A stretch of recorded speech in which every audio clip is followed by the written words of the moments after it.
नमस्कार, देश देशांतर में आपका स्वागत है। मैं हूं कुर्बान अली।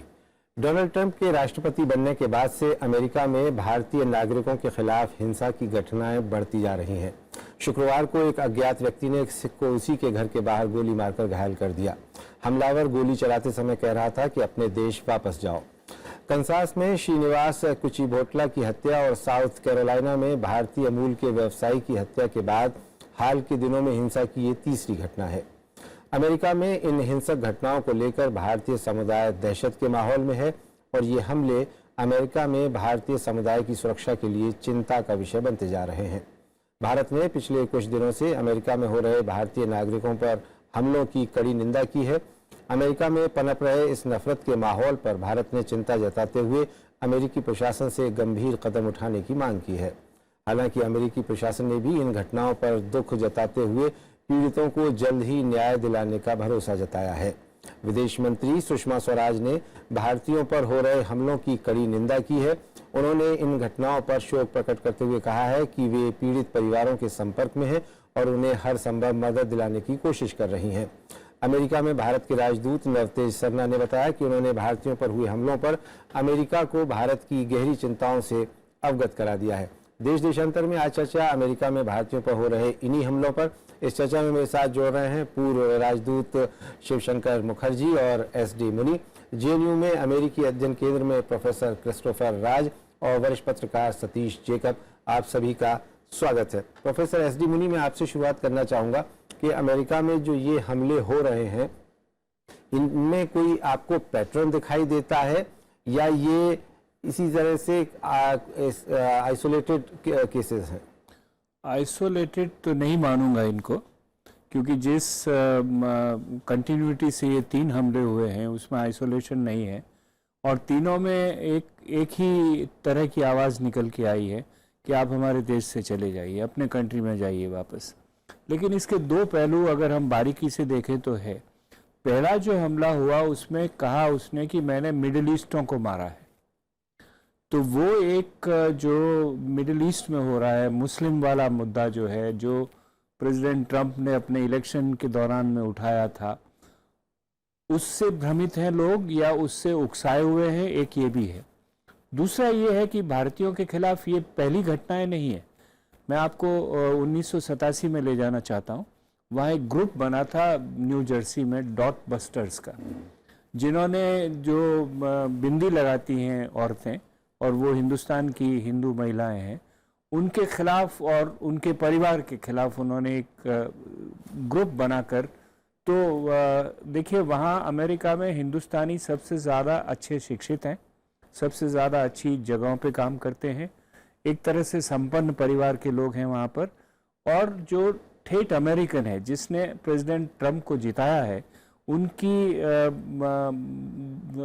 कुलबुलाहट या उनकी जो नाराज़गी है उसमें ये एक तरह से उसके केंद्र बन जाते हैं। ठीक है, मैं आता हूँ आपके पास। प्रोफेसर क्रिस्टोफर राज, कितना सहमत हैं आप प्रोफेसर एसडी मुनि से, और क्या आप इन हमलों के पीछे कोई सुनियोजित नीति देखते हैं? एम्बेसडर जो मुनि साहब ने कहा जी, वो दुरुस्त है, पर एक दो ट्रेंड्स जो हम देख रहे हैं कि भारत लोग जो भारतवासी उधर रहते हैं उनकी आर्थिक ज़िंदगी में बहुत अंतर है और जो वाइट अमेरिकन देखते हैं उसमें उनमें कोई हलचल है। दूसरी बात हम देखते हैं कि ट्रंप साहब ने इस इलेक्शन में ये बात की आपकी जॉब इन्होंने छीन ली। ये भी बहुत दुरुस्त है कि लोगों की दिमाग में लगी हुई। सो हम देखते हैं ये जो कैंपेन, स्पेशल कैंपेन पहली बार हुआ, इसके पहले तो ऐसी बात तो जिक्र नहीं की, इमिग्रेशन के बात नहीं हुई, पर हम देखते हैं इसमें भारतवासी, इनिशियली भारतवासी तो साथ में थे, क्योंकि 1-2 फैमिली से जब मैंने बात की अमेरिका में, उन्होंने बताया देखिए साहब मैं 65 में आया था और मेरे बच्चे बड़े हो गए, 30 साल हो गए, उनको मैंने पढ़ाया, डॉक्टर बनाया, अब भारत से एक डॉक्टर आके उनकी जॉब छीन लेते हैं। ये उनके मन की, ये इमोशनल फीलिंग्स जो प्यू की सर्वे है, 25% इंडियन यूथ हैं जो अमेरिका में पैदा हुए वो जॉब की अपॉर्चुनिटी देखते हैं। और हम देखते हैं ये इन लोगों ने ट्रंप को सपोर्ट किया जी, पर ट्रंप ने इसका फायदा उठाकर ऐसा माहौल खड़ा कर दिया, जो ऐसा बातें की उसने कि हमारा इनकी जॉब हम लोगों ने छीन ली। तीसरी बात ये कहना चाहूँगा कि मैं पिछले 2-3 दिन के पहले मैंने एक मेरे अमेरिकन प्रोफेसर दोस्त, वाइट अमेरिकन प्रोफेसर से बात की। उनसे बात करते समय वो कह रहे थे कि मैंने कहा ये क्या हो रहा है। वो कह रहे थे आपके भारतवासी बड़े अच्छे पढ़े लिखे हैं, स्मार्ट हैं, एकेडमिक्स में मेरे साथ भी हैं, मेरे डिपार्टमेंट भी है, पर हम उनसे खुश हैं, पर जो अलग लोग हैं वो खुश नहीं है, क्योंकि ये इनके पास सब कुछ है, उनके पास सब कुछ नहीं है। सो ये एक तरह के। और बाद में मैंने कहा ट्रंप साहब क्यों इसको क्रिटिसाइज नहीं करते जी, उन्होंने कहा आई मीन ये हंसने की बात है। वो कहते आपके भारत में होती है, प्राइम मिनिस्टर कब कुछ कहता ही नहीं। आप सोचते हैं ट्रंप साहब कहेंगे? नहीं, ठीक, ट्रंप साहब नहीं कहेंगे, बट एडमिनिस्ट्रेशन के लोग कहेंगे और लोकल लेवल वाले कहेंगे। सो हमें ये अफसोस है कि ये जो भटकती हुई ये जो लोग हैं, ये ट्रंप का साहब की इलेक्शन कैंपेन से ही आई है, इसके पहले हमने देखा। ठीक, मैं आता हूं आपके पास में। शिवशंकर मुखर्जी साहब, ये एक नया पैटर्न आप देख रहे हैं या इसके बीज कहीं पहले से थे, जैसा प्रोफेसर मुनी ने इशारा किया, या ये कि ये एक जो राइट विंग पूरी दुनिया में उभर रहा है, ये उसका एक सिम्टम हमें दिख रहा है? देखिए, दोनों बातें सही हैं। जी। जैसे कि प्रोफेसर मुनी ने कहा, बिल्कुल सही कहा कि ये आइसोलेटेड इंसिडेंट्स नहीं है। आइसोलेटेड एक तरह से तो हैं, इनमें कोई ये लिंक नहीं है कि एक ही आदमी ने प्लान करके ये सब किया या एक ही गुट ने प्लान करके किया, लेकिन बैकग्राउंड एक ही है। देखिए, ब्रॉड पिक्चर को देख लीजिए।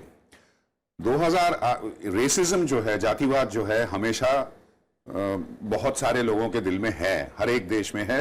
मैं तो ये कहता हूं हमारे देश में भी है, लेकिन डेमोक्रेटिक कंट्रीज में जहां लॉ एंड ऑर्डर का रूल बैठ चुका है, वहां ये फीलिंग्स जो हैं, जो रेसिस्ट हैं, जो जातिवाद हैं, वो काबू में रखते हैं, क्योंकि उनको डर होता है कि अगर मैं इसको एक्शन में बदल दूं, किसी पे हमला कर दूं, तो मुझे जेल जाना पड़ेगा या मुझे दंड सहना पड़ेगा। अब 2008 से 2-3 बातें हुई हैं जो कि रेलेवेंट हैं आज। एक तो इकोनॉमीज वेस्टर्न वर्ल्ड में डाउन हैं, जॉब्स जॉब्स शॉर्टेज में हैं। इसी के साथ साथ क्या कहते हैं, जो मिडिल ईस्ट में जो टर्मोइल हो रहा है, जो वॉर्स हो रहे हैं, उससे एक इमिग्रेशन फ्लड पैदा हुआ है। और इकोनॉमी डाउन के साथ ये, और उसके साथ साथ इमिग्रेशन के साथ साथ एक सब टेक्स्ट जुड़ गया टेररिज्म का, कि सिर्फ इमिग्रेंट्स नहीं है, साथ साथ टेररिस्ट हैं। इसका फायदा सारे वेस्टर्न वर्ल्ड में, यूरोप में भी, आप तो जानते हैं, यहाँ सब पैनलिस्ट सभी जानते हैं, एक एक्सट्रीम राइट विंग वेव चल रहा है, जिसका सबसे बड़ा प्रतीक है Donald Trump, president of the United States. वो खुद, इसमें कोई शक नहीं है, जातिवाद हैं। उन्होंने populist messages, immigrants are taking your jobs, बिल्कुल निंदनीय लैंग्वेजेस में इस्तेमाल किया है। और उनका जो कॉन्स्टिट्यूएंसी है, वो अब ये फील करती, जो जातिवाद हैं, जो कि बिल्कुल नाराज हैं कि हमारी उनको तो बताया गया कि आपकी नौकरियां ये लोग ले जा रहे हैं, नंबर 1। नंबर 2, ये लोग इमिग्रेंट्स जो हैं, ये इसमें टेररिस्ट भी शामिल हैं। और इससे जुड़ा हुआ है उनके रेसिस्ट फीलिंग। अगर कोई गोरा आदमी होगा जिन्होंने एक्चुअली जॉब छीना होगा, उस पर हमला नहीं होगा। इन्होंने जो कहा कि मिडिल ईस्ट के लोग सोचे, उन्होंने बेसिकली रंग, अगर racism is based on colour, तो रंग अगर देखा कि सफेद नहीं है, तो मिडिल ईस्टर्न सोचेगा। उसने ये भी नहीं सोचा होगा कि ये इंडियन है। सिख तो खैर टारगेट बनते ही हैं। 2012 में आप जानते हैं 6 सिख गुरुद्वारे में मारे गए थे। तो अब इन लोगों को लगता है कि अब हमारा प्रेसिडेंट है, हमारे तरह का है, और लॉ एंड ऑर्डर मशीनरी जो है वो हमको तंग नहीं करेगी। अब मैं जो मेरे अंदर जो फीलिंग है नफरत के, वो उसमें उनको ऑक्सीजन मिल गया है, और इसलिए ये बढ़ रहा है। सिर्फ भारतवासियों के खिलाफ नहीं, जो भी पीपल ऑफ कलर हैं, जो भी इमिग्रेंट दिखता है। और आपने पढ़ा, सभी ने देखा होगा, ये जूइश कम्युनिटी जो है, उनके कब्रिस्तान वगैरह पे अटैक हो रहा है, जूनिश सिनेगॉग्स पे अटैक हो रहा है। तो ये एक, इसमें कोई शक नहीं है कि ये जो माहौल एक्सट्रीम राइट विंग का, और खासकर अमेरिका में डोनाल्ड ट्रंप के इलेक्शन का जो खड़ा हुआ है माहौल, ये इंसिडेंट्स इस माहौल से जुड़ा हुआ है। ठीक है सतीश जेकब साहब, 9/11 जब हुआ तो उस वक्त ये कहा गया कि चूंकि वो मुस्लिम टेररिस्ट ने किया था तो मुसलमानों के खिलाफ हमले हुए, लेकिन उसी वक्त हमने देखा कि एक सिख को भी मुसलमान होने के शुबे में मार दिया गया और उसके बाद से ये घटनाएं लगातार होती रही हैं। अमेरिका में जो अपने आप को बहुत सभ्य देश कहता है, मानवाधिकारों की बात करता है, लेकिन देख ये रहे हैं कि जितना दुनिया एडवांस हो रही है उतना ही शायद उधर अब लोग पीछे की तरफ जा रहे हैं। कुर्बान साहब, आपने दुरुस्त कहा कि दुनिया एडवांस हो रही है, ये पीछे चले जा रहे हैं। इसके मैं आपको दो मिसालें दूंगा, दो उदाहरण दूंगा। पहला उदाहरण तो ये है कि जैसा आपने कहा कि सिख्स को भी मारा गया क्योंकि वो बेचारे दाढ़ी रखते थे लेकिन वो पगड़ी पहनते थे। दरअसल एक हकीकत ये भी है कि हालांकि अमेरिका बहुत एडवांस कंट्री है साइंस में, हर चीज़ में, लेकिन मैं समझता हूँ उनकी जनरल नॉलेज बड़ी पुअर है और उनकी सोसाइटी इस किस्म की है कि वो ये परवाह नहीं करते कि दुनिया में और लोग कैसे रहते हैं, क्या उनका पहनावा है, क्या रिलीजन है, दे डोंट नो मच। तो उसमें क्या है कि उन्होंने देखा कि ये दाढ़ी वाला है, पेट्रोल पंप पे काम कर रहा है, ये ज़रूर अरब होगा, उसको गोली मार दी। बाद में पता लगा साहब ये तो अरब था ही नहीं। अब दूसरा एक उदाहरण देता हूँ। मैं BBC से रिटायर होने के बाद ABC न्यूज़ में काम करता था। तो जब सुनामी आया सिलोन में, श्रीलंका में, तो एक छोटी सी बच्ची थी जो मुश्किल से 6 महीने की थी, 8 महीने की थी। वो सुनामी में समुद्र, उसकी लहरें उसको समुद्र के अंदर ले गई और कई घंटों के बाद शाम को वो बच्ची को लहरों ने वापस फेंक दिया और वो बच्ची बिल्कुल ठीक ठाक। और एक बेचारा कोई भूखा बेकारी किस्म का आदमी जो खाना ढूंढता फिर रहा था, उसने देखा कि हरकत सी हो रही है, उसने जाकर कहा कि तो बच्ची जिंदा है। तो खैर वो बहुत बड़ी स्टोरी बन गई और मैं वहीं था। तो ABC न्यूज़ वालों ने कहा कि आप इनके माँ बाप के साथ अमेरिका इनको लाइए। तो वहाँ एक प्रोग्राम होता है, बड़ा popular program in the morning, तो उसमें हम इसको शो करेंगे। तो मैं जब वहाँ गया, खैर 3 दिन के बाद मैं लौट आया। तो जब मैं चेकिंग कर रहा था तो एक अंग्रेज बैठा हुआ वो देख रहा था। उसने मेरा नाम पढ़ा पासपोर्ट से, देख के कहने लगा सतीश जैकब। मैंने कहा यस, मेरा नाम सतीश जैकब है। तो देख रहा, मैंने कहा यार Jacob, the same Jacob as Yakub. तो मैंने याकूब इसलिए कहा, मैंने कहा अरबिक में इसको याकूब कहते हैं और कुछ नहीं कहा मैंने कहा अरबिक में याकूब कहते हैं। जब मैं वहाँ से चेक इन करके अंदर गया तो जो अंदर प्लेन में जाने के लिए होता है तो उन्हें तलाशी वाले चीज मेरा नाम देखा, मुझे कहना आप इधर आ जाइए। तो मैं खड़ा हो गया। तो उन्होंने कहा मैं ये जूते उतारो, मैं जूते उतार दिए, कहा ये उतारो, मेरी तलाशी करते रहो लोगों को उन्होंने। मैंने कहा बाद में मैंने कहा भाई आप उन लोगों के साथ तो आपने ऐसा नहीं किया। कहता आप बोलेंगे नहीं, खड़े रहो। ठीक है। जब सब चले गए आखिर में तो उसने मेरा फिर सूटकेस खोला, मेरा मतलब उन्होंने मतलब जलूस निकाल दिया जी। खैर जब उन्होंने चुपचाप रहा तो मैं जब चलने लगा तो मैंने कहा आप बता सकते हैं मेरा क्या कसूर था। कहने लगा जब आप चेक इन हो रहे थे तो आपने कोई अरबिक का एक लफ्ज़ बोला था। मैंने कहा हाँ बोला था। मैंने कहा वो जो बिब्लिकल लफ्ज़ है जेकब, अरबिक में उसको याकूब कहते हैं, प्रोफेट जेकब, याकूब एक चीज़ है। कहने लगा आपने अरबिक का लफ्ज़ बोला। मैंने कहा हाँ। मैंने कहा मैं तो इंडियन हूँ, तो इसलिए आपको उन्होंने सोचा कि मैं अरबिक हूँ, टेररिस्ट हूँ। तो कहने का मेरा मतलब ये है कि जैसे हमारे मुनी साहब ने कहा, ये हमारे एम्बेसडर साहब ने कहा, प्रोफेसर राज ने कहा कि जो कुछ भी इन्होंने कहा बिल्कुल ठीक है, लेकिन उसके साथ एक अफसोस की बात यह है कि उनमें काफ़ी बिछड़े हुए लोग हैं किसी वजह से, और हिंदुस्तानियों को विक्टिम बनाना बड़े अफसोस की बात है। जैसे सबने कहा है कि वो लोग मिडिल क्लास किस्म के लोग हैं, पढ़े लिखे लोग हैं, और इकोनॉमी में उन्होंने इजाफा किया है। ऐसा नहीं है कि उन्होंने इजाफा नहीं किया, लेकिन वो अफसोस की बात है जो कुछ भी हो। प्रोफेसर एस टी मुनी, कुछ साल पहले एक किताब लिखी गई हंटिंगटन साहब ने, क्लैशेस ऑफ सिविलाइजेशन, और उसमें ये कहा गया कि अरब्स के साथ हमारा मामला नहीं हो सकता। क्या उसका कोई इम्प्रेशन आप इन घटनाओं पे देखते हैं? देखिए, ये मेरी बड़ी प्रॉब्लम है हंटिंगटन के साथ जो उन्होंने लिखा है क्लैश ऑफ सिविलाइजेशंस। ये क्लैश ऑफ सिविलाइजेशन नहीं है, ये क्लैश ऑफ पावर है। बिल्कुल, क्योंकि सिविलाइजेशन आपस में नहीं झगड़ती है। यही सिविलाइजेशन हंटिंगटन के लिखने से पहले, ये मानता हूँ मैं कि जब इस्लाम और क्रिश्चियनिटी उभरे थे तो उनको लगा होगा कि एक दूसरे को रिप्लेस करेंगे, लेकिन उसके बाद सेंचुरीज तक को एग्जिस्ट किए हैं। By and large. तो सिविलाइजेशनल का क्लैश नहीं है, लेकिन ये सही है कि ये जो फ्रेज है ये बहुत एप्टली उनको डिस्क्राइब करने की बात करता है। एक दो बातें और मैं बता दूं, मैं आता हूं आपके पास में। क्रिस्टोफर राज, मैं आपसे भी इस पे प्रतिक्रिया चाहूंगा कि ये जो थ्योरी है ये लिखी गई जिसके बाद कहा गया कि इराक वॉर हुआ, पहला हुआ और फिर दूसरा हुआ, वो उसकी कहीं छाया आप देखते हैं इसमें, क्लैश ऑफ सिविलाइजेशन में? जी, ऐसा उसकी छाया तो हम इस तरह से देखते हैं, रिफ्यूजीज जो आए, जो पहली बार हुआ अब सीरिया में हो रहा है, इसके कारण रिफ्यूजीज आ रहे हैं।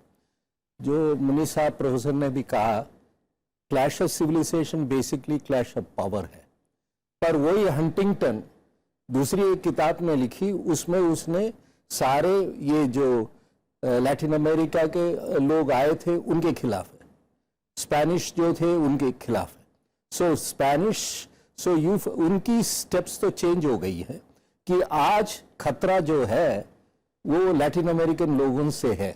सो ये हम देखते हैं वो समय के हिसाब से वो चेंज है। ये किताब तो मेरे ख्याल 89 में या 87 में आई थी जी, वो वार, जब आपने ठीक कहा कि फर्स्ट गल्फ वॉर खत्म हुई थी, उसके बाद आई थी और वर्ल्ड चेंज हो रही थी और वो सोच रहे थे मेजर चैलेंजेस। ये सब सोचते हैं क्योंकि ये वेस्टर्नर्स हैं, ठीक, ये क्रूसेड के बारे में सोचते हैं जो पहले था। जी, क्रूसेड का भी तो लफ्ज इस्तेमाल किया बुश साहब ने 9/11 के बाद, और फिर उन्हें जब ये अंदाजा हुआ कि शायद वो कुछ गलत कह गए थे तो उन्होंने बदला। प्रोफेसर मुखर्जी, मैं आपसे ये जानना चाहूंगा कि ये जो इस मामले को लेकर के डिप्लोमेटिक एक्सरसाइज हो रही है, कूटनीतिक रस्साकशी चल रही है भारत और अमेरिका के बीच में, हमारी विदेश मंत्री का बयान आया, अमेरिकी राजदूत का भी बयान आया, इसको लेकर के ये क्या रास्ता जो अपनाया जा रहा है सुलझा लिया जाएगा या आपको लगता है कि कुछ और किए जाने की जरूरत है? देखिए, जो कुछ करना चाहिए हमारे तरफ से ऑफिशियली वो तो हो रहा है। हमारे at the level of foreign minister concern express हुआ है, हमारे एम्बेसडर वहाँ गए हैं, जो एक्चुअल इंसिडेंट्स जहाँ जहाँ हुए हैं, हमारे जो कॉन्सल्स जनरल हैं या हमारे एम्बेसी के जो लोग हैं इमीडिएटली जाते हैं, गए हैं इन्वेस्टिगेटिंग अथॉरिटीज से, उनसे बातचीत करते हैं।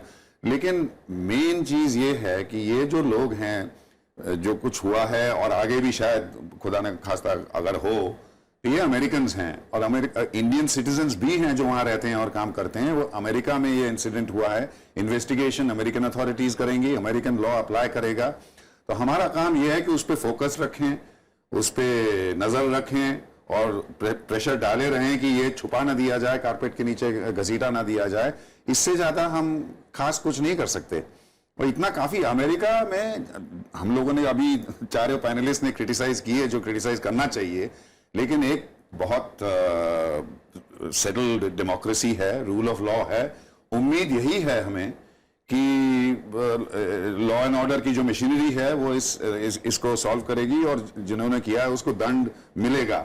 लेकिन उम्मीद तो ये है, लेकिन डर ये है कि ये जो माहौल खड़ा कर दिया वहां के आजकल के पॉलिटिक्स ने, ये सारे वेस्टर्न वर्ल्ड में जो राइट विंग एक्सट्रीमिज्म फैल रहा है, डर ये है कि ये अब इसको अगर रोकना पड़े तो ये जो पावर में जो आए हैं डोनाल्ड ट्रंप जैसे लोग, इनको अपनी नीति बिल्कुल बदलनी पड़ेगी। और ये मुझे नहीं लग रहा, क्योंकि उनको तो ये विशेष सर्किल है, उनको अपने कॉन्स्टिट्यूएंसी से ऑक्सीजन मिल रहा है, वापस वो उनको ऑक्सीजन दे रहे हैं।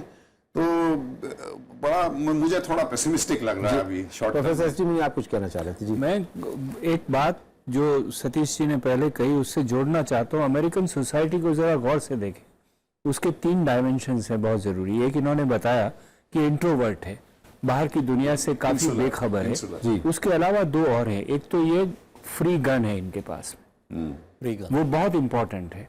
और दूसरा ये है कि ये अंदर से नर्वस है।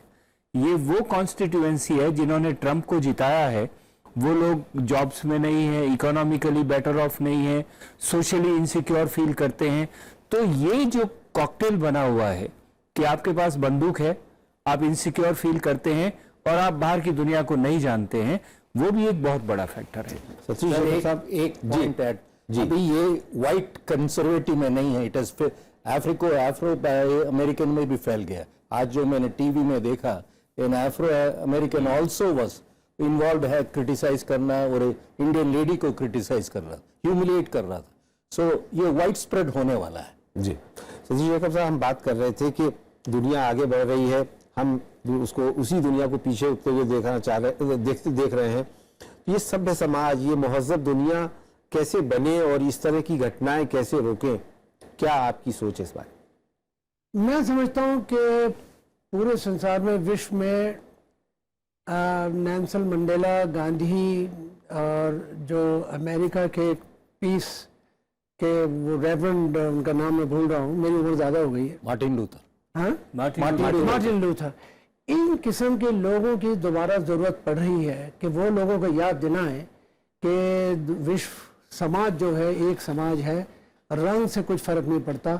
लेकिन जैसे प्रोफेसर मुनी ने कहा कि सबसे बड़ी दिक्कत अमेरिका में ये है कि कोई भी आदमी गन बड़े आसानी से ले सकता है, और जब गन हाथ में होती है या गुस्सा भी उसके साथ होता है तो ये बड़ी ख़तरनाक चीज़ है। लेकिन उसके अनफॉर्चुनेटली वो कॉन्स्टिट्यूशन में वहाँ लिखा है कि everybody has a right to have gun, तो उनको भी ऐसे कुछ कदम उठाने पड़ेंगे कि बेसिक चीज़ें जो हैं उनको ख़त्म करना पड़ेगा। गन को ख़त्म करना बहुत ज़रूरी है अमेरिका के लिए।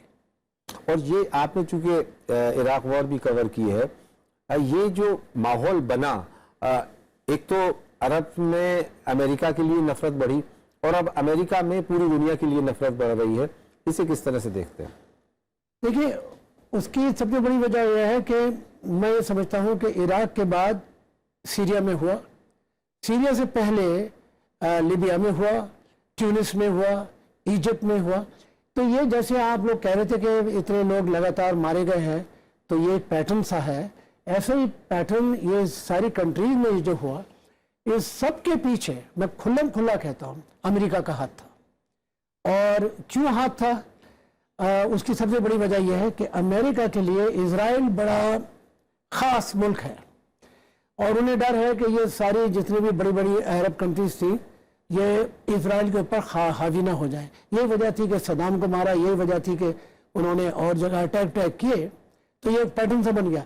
अनफॉर्चुनेटली मैं ये समझता हूँ कि हिंसा को ख़त्म करने के लिए पीस की दोबारा मूवमेंट है। कोई ऐसा आदमी आए जो फरिश्ता बन के, जिसको सब लोग उससे मुतासिर हों, और ये जो फीवर है राइट विंग का, ये ख़त्म हो जाए। ये जब तक ख़त्म नहीं होगा, इस किस्म की हरकतें ना सिर्फ हिंदुस्तानियों के ख़िलाफ़, ये हर माइनॉरिटी के जितने लोग वहाँ रहते हैं उन सब के खिलाफ होती रहेंगी। जी, प्रोफेसर क्रिस्टोफर राज, आपकी आखिरी टिप्पणी कि आपकी नज़र में समस्या का क्या निदान है, क्या हल है? मैं सोचता हूँ जैसे सतीश साहब ने कहा, एक तो पब्लिक ओपिनियन बढ़ानी पड़ेगी और जो ऑर्गेनाइजेशन, इंडियन ऑर्गेनाइजेशन एसोसिएशंस हैं, उनको साथ आनी पड़ेगी और सेंसिटाइज करनी पड़ेगी। और मेरे एक स्टूडेंट ने एक PhD किया है, well organized is a temple organization in the United States. वो Indians will have to use it for this protest movements. और इसमें मैं सोचता हूँ जो कांग्रेशनल इंडियन लीडर्स हैं, गवर्नर हैं, उनको भी बात करना पड़ेगा, नहीं तो ये सॉल्व नहीं होगी। चलिए, बहुत बहुत शुक्रिया प्रोफेसर क्रिस्टोफर राज, प्रोफेसर SD मुनी, सतीश जेकब साहब और शिवशंकर मुखर्जी साहब। तो भारतीय मूल के लोगों के खिलाफ अमेरिका में जो हिंसा का माहौल है वो यकीनन चिंता का विषय है, लेकिन उसे ख़त्म करने के लिए एक दूरगामी नीति अपनानी पड़ेगी। न सिर्फ ये कि हमें कूटनीतिक प्रयास अपने तेज करने होंगे, बल्कि एक गुडविल का माहौल भी बनाना पड़ेगा। देश देशांतर में मेरे साथ इतना ही। नमस्कार।